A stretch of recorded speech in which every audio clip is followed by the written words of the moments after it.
Good afternoon, everyone. Welcome to this afternoon's opening conversation in honor of opening the exhibition that is right next door to Interior Live's Darrel Ellis, Regeneration. This exhibition is on view through May 12th, and we're so excited you all can be with us today. So thanks for hanging in there, especially if you attended the first talk with Michael Neumeister. My name is Jackie Adams. I'm Director of Art and Learning here at the Columbia Museum of Art. And today I am honored, I am so privileged to be joined in conversation with Sergio Bessa and Leslie Cozzi, who are co-curators of the amazing exhibition Darrel Ellis Regeneration that I hope all of you, if you haven't been in yet, right after the talk, we'll head in to see the show. So for about 30 minutes, give or take, we're going to spend some time together in conversation. We were actually together this morning having some conversation about the show, which was wonderful. And yeah, we're just going to dive in a little bit, learn a lot about this exhibition. We're going to learn a lot about Darrel Ellis. And I thought maybe before I introduce my guests here on the stage, I would like to give a very special warm welcome to members of the Ellis family who are joining us today, along with colleagues from the Bronx Museum of the Arts. So I would ask Ellis family, if you don't mind standing, and colleagues from the Bronx Museum of the Arts, we would love to recognize you.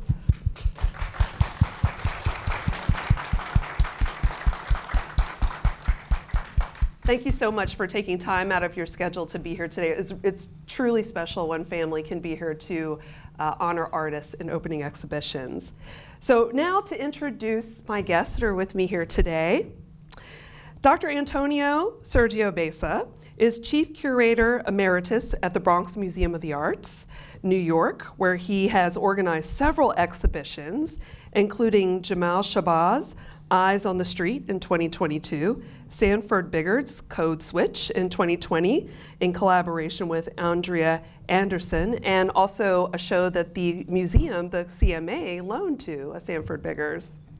Along with Gordon Mata Clark, An Architect, 2017 in collaboration with Jessamine Fiore, Martin Wong, Human Instamatic, 2015 in collaboration with Yasmin Ramirez, Paulo Bruschi, Art is Our Last Hope in 2014, and Joan Samel, The Lucid Eye in 2012. I wish I could see all those exhibitions. They really sound amazing. Dr. Bessa holds a PhD from NYU Steinhardt School of Education, and in 2005, he participated in the Museum Leadership Institute at the Getty Center. Welcome, Sergio. Thank you. It's a pleasure. Dr. Leslie Cozzi joined the staff at the Baltimore Museum of Art in the fall of 2018 in the Department of Prints, Drawings, and Photographs, where she currently serves as curator. She oversees the museum's collection of post-1900 works on paper. At the BMA, she helped conceptualize the museum's 2020 Vision Initiative spotlighting female identified artists with presentations of Valerie Maynard, Zachary Drucker, Shane Wallace, and Anna Mendieta. I'm sorry if I mispronounced any of those. Recent projects at the BMA include the critically acclaimed survey, A Modern Influence, Henry Matisse, Etta Cohn, and Baltimore Omar Ba, Political Animals, and Darrel Ellis, Regeneration, the artist's first major museum retrospective. So, welcome both. Thank you. It's delightful to be here. I thought what we could do today is really open up a great conversation around how the show came to be, dive into some of the themes of the show, some social context of the exhibition, and really just kind of explore. So I thought the first thing we could do is have you both share with us a little bit about how the show came to be. Well, I think we were both introduced to the work by a mutual friend, a brilliant artist and curator named Alan Frame, whose you will see Darrel Ellis's drawings after Alan's photographs in the exhibition. Alan, I think, really presciently, after Ellis's death, understood that this work was valuable and needed to be preserved when institutions didn't, and so paid for a self-storage unit in the Bronx for 30 years to keep the archive of work together. In 2018 or 2019, there was an exhibition the first exhibition of this work in decades, at a really small gallery on the Lower East Side. And it was at Alan's urging that I saw that exhibition. And in that moment, I sort of thought, this is a really brilliant body of work. And I'd never heard of it. And I have a PhD in art history. So, that was a conversation evolved through there. I met Sergio through Alan, and Sergio also, I think, recognized how brilliant the possibilities of this work was to show. Yeah. So Alan is a good friend. We know each other for a long time, and Alan is like this walking encyclopedia of downtown New York since the 70s to now. And every time we talk, he says, "Oh, see this, see that," and I always follow his lead. But he invited me to go to Osmos, which is a very, very small gallery in the Lower East Side. And I thought he just wanted me to see the show with him. And I said, well, that's great. And, and the artist from the Bronx, I said, if you want, I can introduce you to the director and you can do a show there. And said, no, I want you to do it. And I was, I had already left the museum. I was not looking for anything specific. But then he introduced me to Leslie, and we just saw sort of the potential. But I agree with Leslie. My first contact with the exhibition, with the work at Osmos, was just like, where was this? It was just such a revelation because, my first impetus was say, how much is this drawing? Because I wanted to buy for myself. And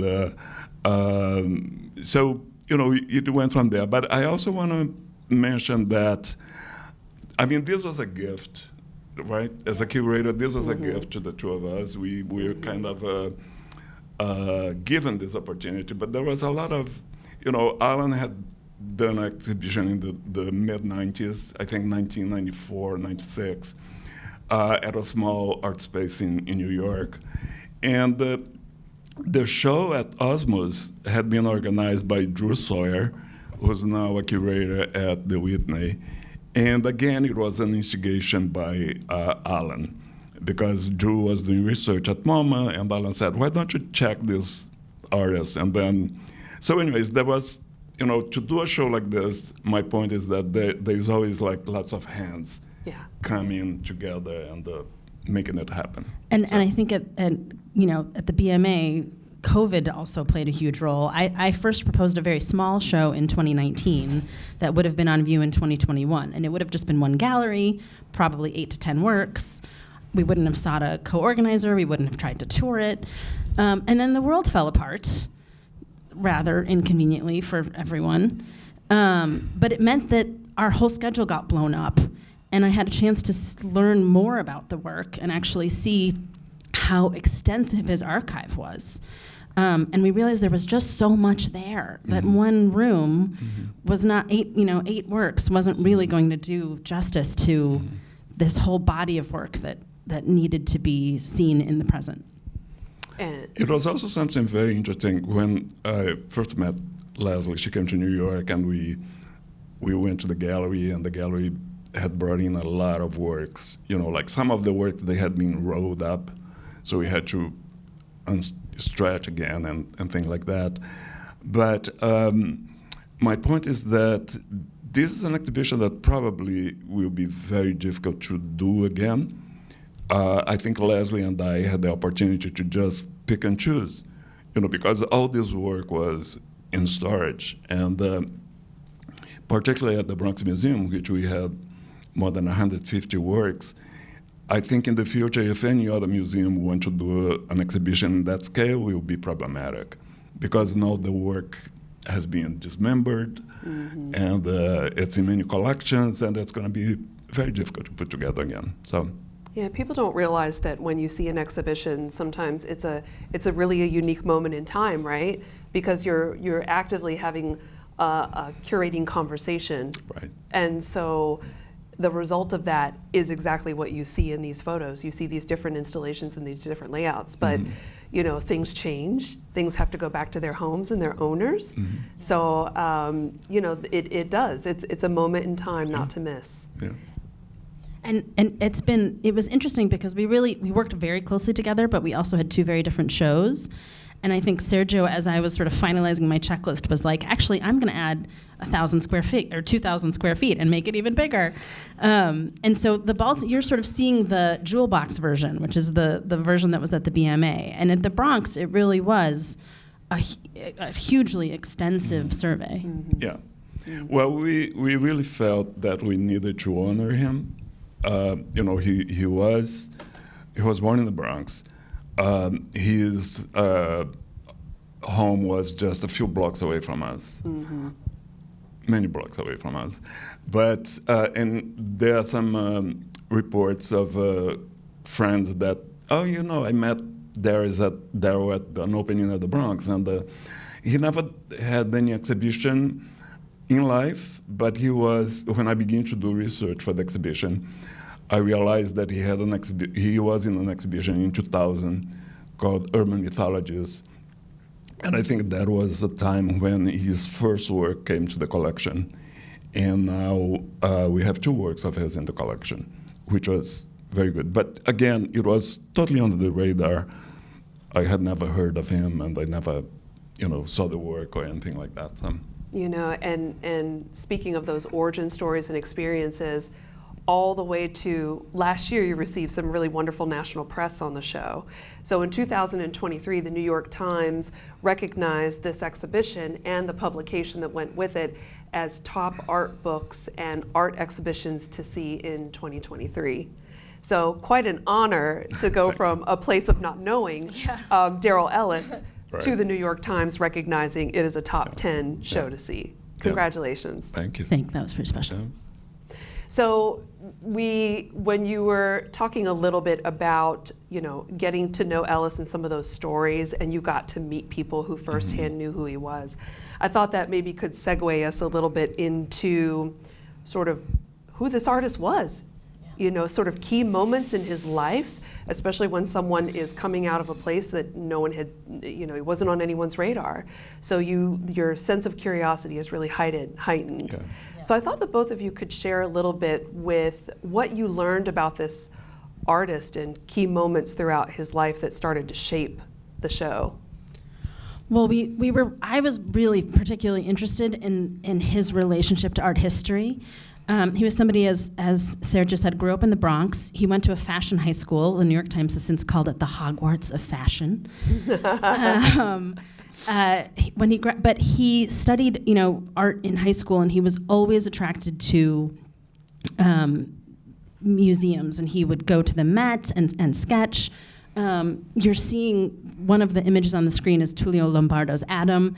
One of the ways we did research was really to go through all of his early sketchbooks that are preserved too, and that was one of the sculptures that he sketched. And it's an interesting choice among the many beautiful marble options at the Met, because it's the first nude in the round since antiquity. So already he was sort of making choices based on this sort of very, I think, prescient understanding of the canon. And what was in the canon and what was excluded from the canon. He was seeing everything. He was going to MoMA. He was going to commercial galleries. There's a little excerpt up there from his notebook where he talks about a show that he saw at MoMA of a Swiss collection of modern painting, where he doesn't just sort of mention the show. He references specific artworks. So he references Chagall's a painting called The Jew in Green, which is an interesting choice because Chagall himself was something of an outsider. He had been exiled from his native Russia because of his religion, and he's painting a portrait of an exile. And that coloration that he applies to the face, I think, is something that you see later in Ellis's retouching of the photographs he makes. So he's sort of always thinking back to this training that he has both through his schooling, but that he's also really giving himself by building his own curriculum through going to see these collections.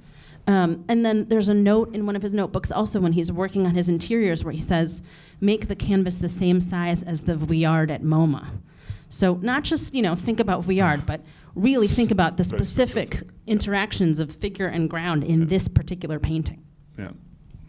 And I think just to complement what Leslie is saying, I think for me as an educator, Darrel's life and career is just a reminder of the role that museums play in children's life.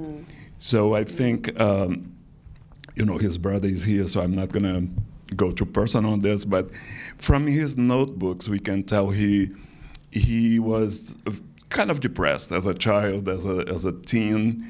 Sometimes there are some notes saying, I'm very down today and this and that. But going to the Metropolitan Museum with his friends and sketching, he just discovered, a whole kind of different world. And he's very kind of drawn to painters and images that give him a sense of family. So the Vuillard, Bonnard, and that's very interesting. So this, black kid from the Bronx, very interested in bourgeois French 19th century painting. So the choice is very odd, but at the same time it makes perfect sense. So. And there's a certain kind of degree of like getting to go in a museum and losing yourself in other worlds. And Ellis was born in 1958, and so he went to school in about 1979, I think it was, at the fashion school. Graduates in 77. In 77, and so he is certainly within a world where in America, the 70s, certainly in the Bronx. I was wondering if you both could speak a little bit to kind of what was going on in the world around him growing up in the South Bronx in New York at the time as he was coming of age and connecting that to what it meant to go into those museums at that time. Yeah, absolutely. So at the same time that he's very young and he's connecting with these very cool kids in the high school of fashion industries, which was in Chelsea, very soon he begins to connect with the downtown art scene. So there was a space in Soho that had been the gallery for Gordon Matta Clark. I think it was 112 Green Street, that later changed the name to the Workshop and later became White Columns. So there is documentation of Darrel helping Ellen Ailon performing at Workspace. So, and he was probably 18 or 19, So because of those connections, he actually gets the opportunity to have a studio at PS1, which just opened in 1978. And he goes there with a very beautiful letter from the director of Workspace. So he knows how to make connections, And then later, just 2 years after that, he gets to the Whitney program. So that's, kind of what's going on at the time. At the same time, he becomes a bohemian. He goes to gay clubs, and he meets people. One of the people that he meets is James Wentzey, who's a photographer from South Dakota, from the Dakotas. And he is in New York because he's going to be working in the movie industry. But he gets together with Darrel, and the two of them share a studio at PS1. So anyways, it's that time of the downtown Manhattan scene, a little bit before AIDS. AIDS began to hit in 82, 83. But there is a moment that there is a kind of a communication between, although New York is very dilapidated, and there is a huge economic crisis, there is a lot of mobility. And then in the Bronx, there is something very interesting. The Bronx Museum opened in 1971. It's still a very struggling institution. But then in 78, 79, Fashion Moda also opens in the Bronx, which is a place that becomes a hub to a lot of people from downtown go to the Bronx. So there is kind of a very interesting kind of dance between downtown and uptown. Also the emergence of hip-hop, which he was not involved, by the way. But it's, so he's kind of meeting a lot of people. One of his best friends at the time is John A. Hearn, who became a lifelong friend, and so a little bit of that. So. And it's sort of interesting if you think about his lifespan in relationship to the exhibition, the beautiful Interior Lives exhibition that you walk through. It is kind of a sort of prologue. No, prologue means before. It's a beautiful sort of follow-up to the story that you see in the first half about American growth and kind of renaissance, right? The sense of America as this place where the opportunity of modernism is really, that seed is being planted and flourishing. The story that I think Ellis's life narrates is a much darker one, where that sort of post-war optimism starts to dissolve, and the difference between that moment in 1959 or 1958 when Ellis is born, and then that moment when he passes away in the early 90s, you're kind of seeing the sort of opposite side of the coin from what you see in Interior Lives, the sort of breakdown really of the American city, and the ways in which much of that kind of infrastructural change really had a particularly negative effect on Americans of color. And I think this is a good point to kind of bring about that there are sort of three different themes that emerge in the show. There's a theme around identity, there's a theme around domestic intimacy, there's a theme around loss.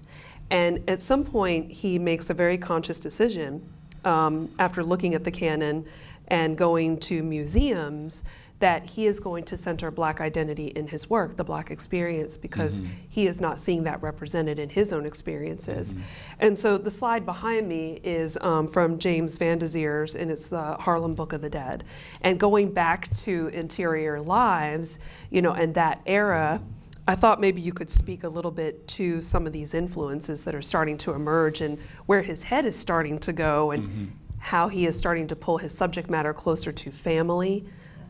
I think there's a few interesting things just to say in particular about that comparison, because the Harlem Book of the Dead is photographs from the 1920s and 30s, created by the wonderful, very, very influential photographer James Van der Zee, and there's a lot that can be said about his recognition in that moment in the late 60s. But that book gets published in 1970, I think 8 or 9. So this moment when Ellis is sort of going on this campaign of kind of professionalizing himself and sort of turning himself into a working artist. And I think he's thinking about, he's learning about photography. So he's learning about this history and this sort of this history of self-representation. And he's thinking about the canon that he is encountering in mainstream museums and the ways in which Black subjects are not represented, or are represented in often very derogatory ways. And I just want to direct your attention to one detail in that photograph, which is one of the reasons I thought it was so interesting, because it is a photograph about loss, and that becomes, as Jackie said, thematized in the work. But note the addition of the child stuffed animal, the bunny. One of the major series that he works on is a picture of his older sister, photographed on Easter Sunday, holding her toy bunny, right? So I think he was really incredibly observant in thinking about how every detail of the composition spoke about life and life lost in this really profoundly beautiful and emotional way. Well, your question is so rich, and I think there's so many points of entry. But one that I want to bring up is the fact that when he was very young, there was a new, let's say, fashion in representing black men, which was through this eye of eroticism. So he was photographed by Peter Hujar, amazing photographer, and also by Robert Mapplethorpe. And it seemed that those two shootings happened the same weekend, early in the 80s. We just, I think you received that, but we just were able to locate the negatives of the Mapplethorpe that we thought had been lost. Wow. And and it was close to 20 images or so, and it's absolutely gorgeous.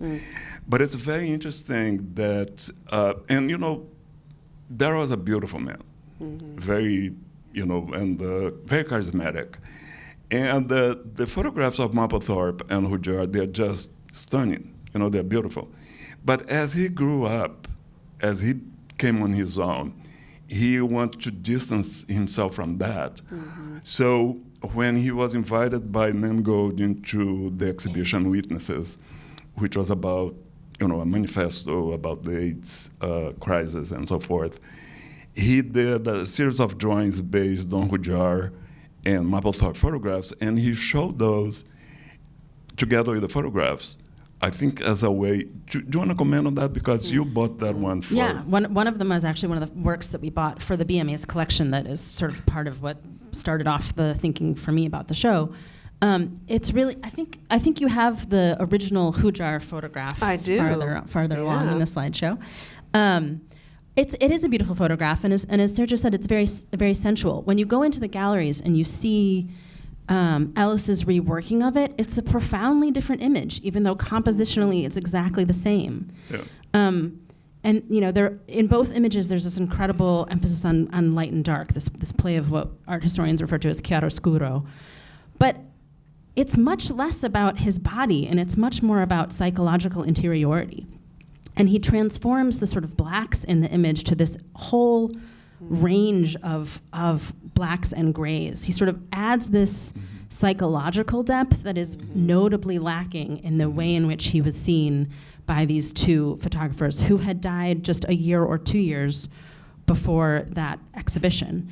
So it's like these works are homage and critiques at the same time. Exactly, and I actually like this projection here because it shows the images by Hujar and Mapplethorpe, but also it shows Darrel, how he wanted to be portrayed as a working intellectual, as a working artist. So you see here showing his portfolio at some place, and then you see there also in the studio as a working man. And that's the kind of portraiture that he's going to pursue for the remaining of his life. He asked his friends to photograph him, including Alan Frame. Alan did several photographs of him. And that's, at the Bronx Museum, we had a big wall with a lot of photographs of the self-portraits. And that's just really stunning. Yeah, we should go to the slide you have of the contact sheet, because there's a moment in the late 80s where he does these these photographs of himself, where he's sort of acknowledging the degree to which his portraits are as much about the ways in which he is stereotyped and seen by others as much as they are about himself. Right. So he does this whole sort of dress up where he's putting on his uniform when he was working as a guard at the Museum of Modern Art towards the end of his life. But he also dresses up as a Black Panther. He dresses up as a homeless man. So he sort of takes all of these, he's thinking through media stereotypes of blackness and trying them on, and then mediating them through his own photography and drawing and painting practice. Yeah, there's his words when you read his sketchbooks and his drawings are really poignant. And there's a quote that I came across, and I'm paraphrasing, but he talks about how there is an immediate reality to seeing people and portraits.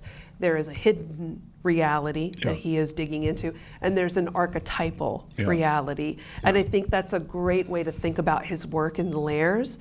There's the surface, there's the hidden, and there's even the deeper archetypal, which I think is very, very indicative. It just clearly points to how he's working. Can we see the next slide from this? Yeah, this is a self-portrait based on a photograph by Alan Frame. And this was a very important image for him because he did maybe 4 paintings based on this photograph. You can see here he's very skinny. It's probably just 2 or 3 years before he passed away. He was losing weight. By the way, he was trying to come up with diets, vegetarian diets, and try to cleanse himself and learn more, but But anyways, this image he did several times, and this is one of the renditions of the original photograph that shows him in his habitat, in his home. And you see behind him, there is this kind of, it's hard to read, but it's one of his paintings.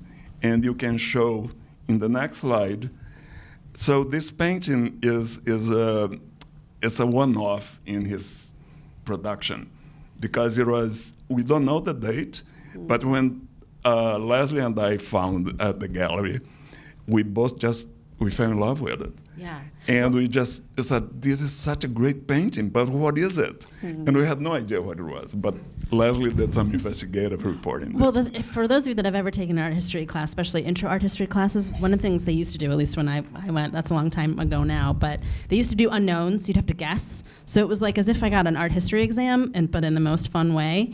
And at first I was like, well, it looks like Delacroix, because I thought it was Virgil and Dante, because it looks like there's a Delacroix painting of Virgil and Dante, and I was like, it's the same hat. But then I saw the skull, and I was like, oh, wait a minute. How many of you have, when you think of Hamlet, do you think of that moment in the graveyard where Hamlet finds the skull of Yorick? That's what you're seeing.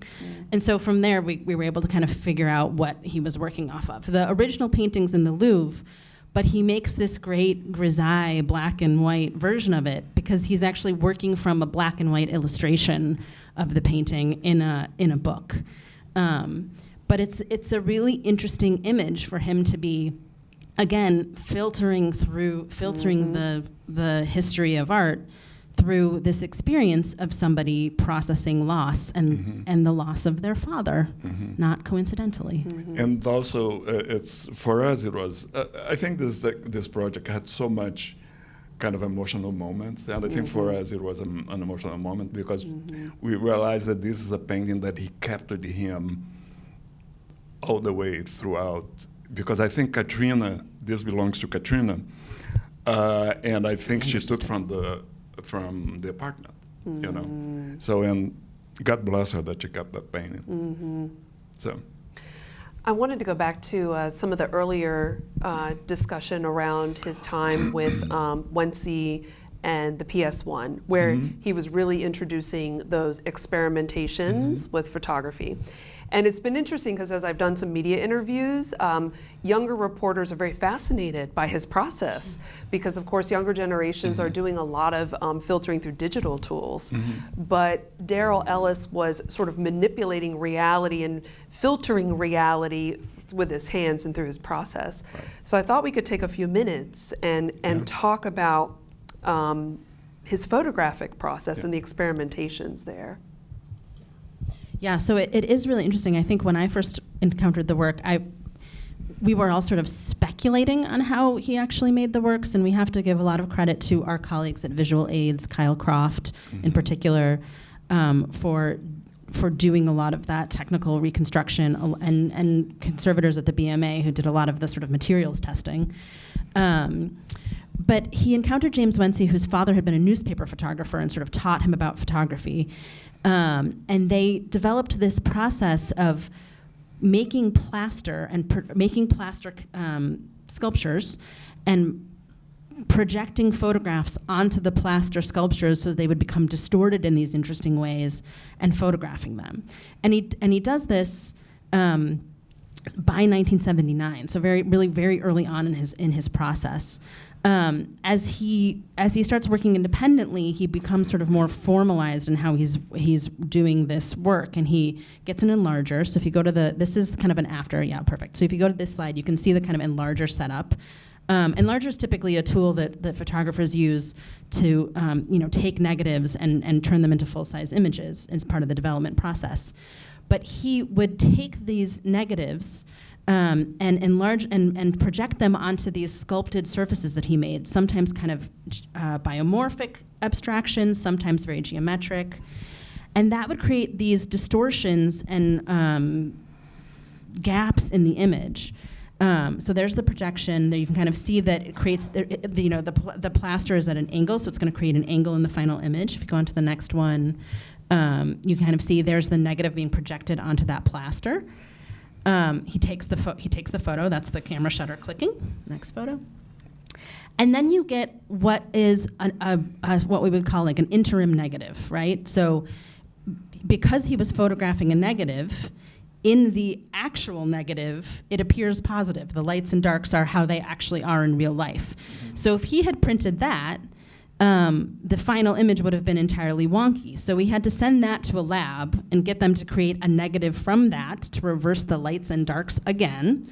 So we go, and then that there you go. So that's the sort of inverted version of the negative that actually gets printed, and then you get to the final. So if you want to swipe, you get to the actual image. So those white absences that you're seeing are the spaces in the relief that are not parallel but perpendicular to the camera plane. Those read as absences.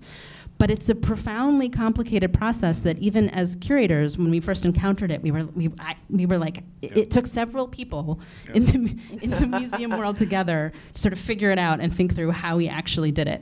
And it involved his own work, his sort of manual work, and then working with a photo studio to create the final image. So everything becomes, this kind of hybrid image that's part sculpture and part photography.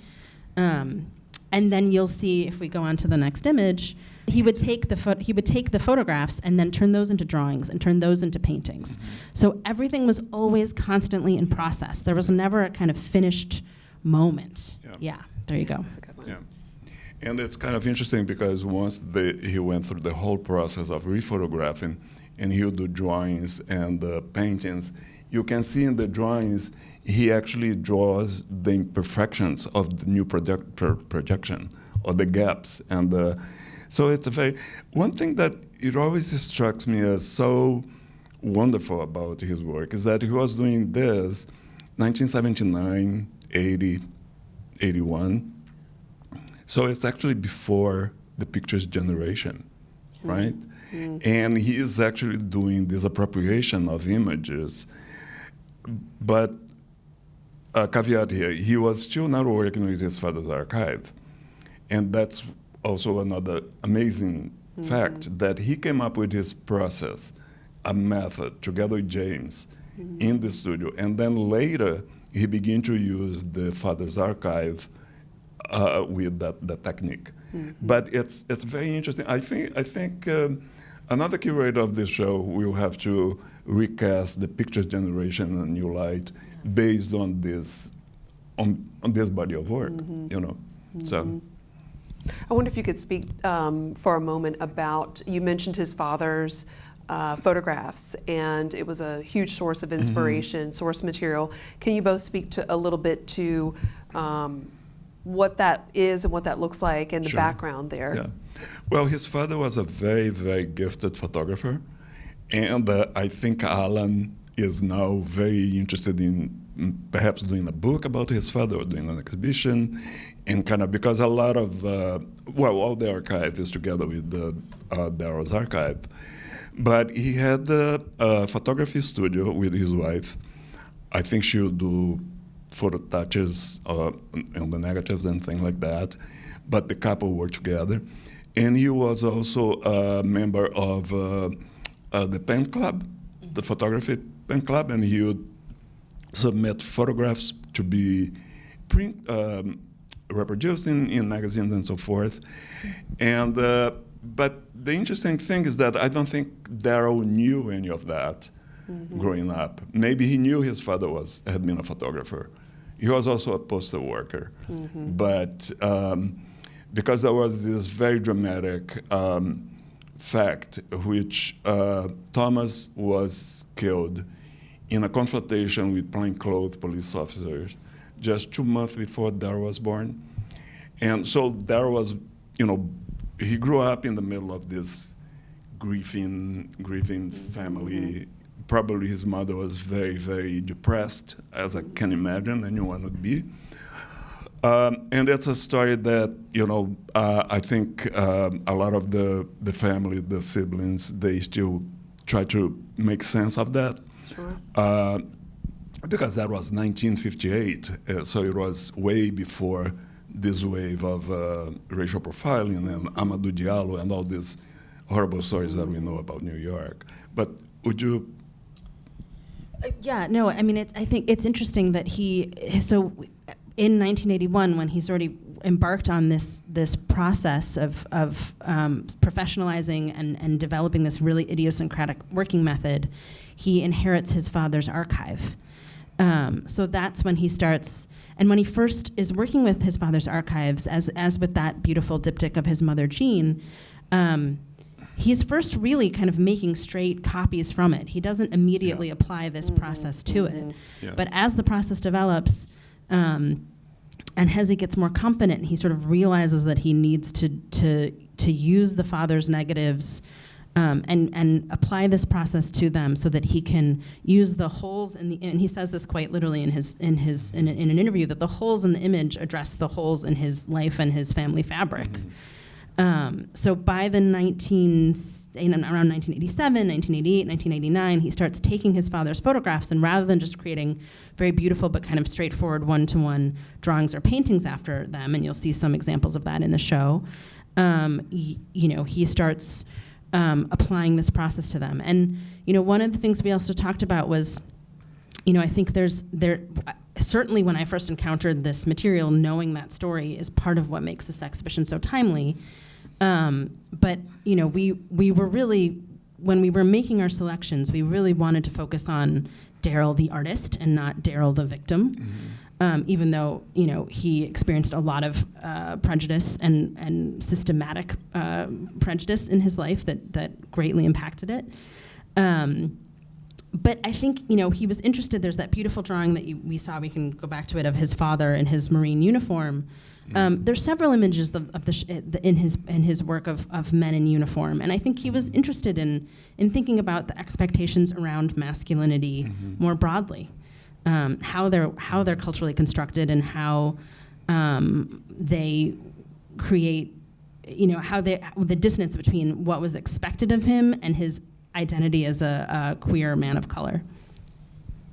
I thought as we wrap up the conversation, I'd love to, we didn't get to every slide, there's a lot of good ones, but I'm going to end on the one that we referenced earlier.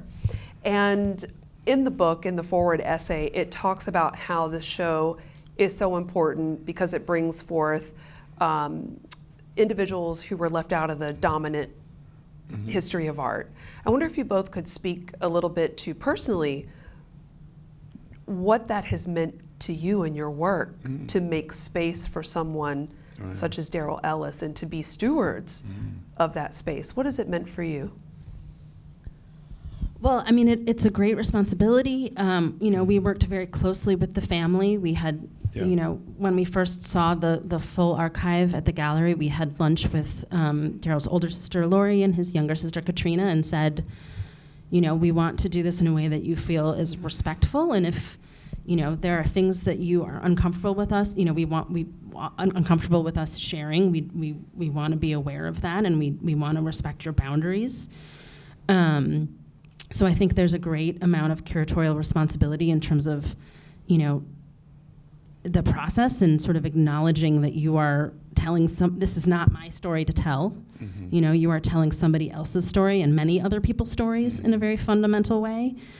So I think, for me, I think a lot of what I have learned in my, I guess, going on 6 years at the BMA is I think that the authority that I used to associate with, as my younger self aspiring to be a curator, is, I think, really good curatorial work in many ways is about ceding that authority and being open to learning all of the very, very many things you do not know. Yeah. It's a lot about listening to other people. I echo everything that Leslie said. I would only add that for me, I'm from Brazil, so not that I went through the same struggles that Darrel, but I understand the difficulties that he went through. I also, I would be older than, if he was alive, I would be older than Darrel, so I was born in the 50s. And when we began to do research, and I was kind of grumpily going through, another exhibition, but when I discovered his notebooks, for me it was just like, oh my God. Yeah. I mean, this is amazing, because he was not a poser. I'm not saying that artists are posers, but he was so true to himself. And these notebooks, they are an amazing document of not only a black man, but an American artist in the 20th century. It's a portrait. It's another portrait of himself. And one thing that really kind of hit a note to me was I was going through this notebook, and I was just like, oh my God, this is amazing, this is amazing. Dreams and crushes and complaint against his mother and Shopping lists. shopping list. Quinoa and Also, ink. yeah, quinoa. He discovers quinoa at some point. But at some point, I saw these notebooks, and there was all these lines, and I was like, what is this? And because he never wastes his time. You know, there's never like just a doodle. It's all like, today I'm depressed, I broke up with my boyfriend or whatever. I was like, why all these lines? And then I was like, oh my God, he was playing the I Ching. Guess what? When I was young, I would play I Ching. Full disclosure here. And that for me was an entry. And Kyle Croft, who's now director of visual aids, he did a lot of research for us for this exhibition because he transcribed all the notebooks. And I was looking with him, and Kyle was just kind of trying to figure out whether, I knew what I was doing. And I look at Kyle and said, was he playing the I Ching? And Kyle said, yeah. And look at this. And then he opened a page that says, do I have AIDS? And this is an entry from 1983. We don't have a slide of this now, but it's in our book. And it just broke my heart. So I think, in terms of, your question about what meant, it was kind of a heartbreak. Yeah. But at the same time, I want to thank you and everyone here at the museum, because I think this is such a validation, and I hope there is a Darrel Ellis somewhere who's seeing all this, because he had a show at the Baltimore. He's having a show now. We took him to Milwaukee, and we showed him in the Bronx. So, I think his heart is full. So. Thank you both. Thank you both. Thank you for giving us a beautiful and sensitive show. Thank you for your curiosity, your care, and then your curation of this exhibition. Thank you. Thank you. Thank you. Thank you for bringing it here.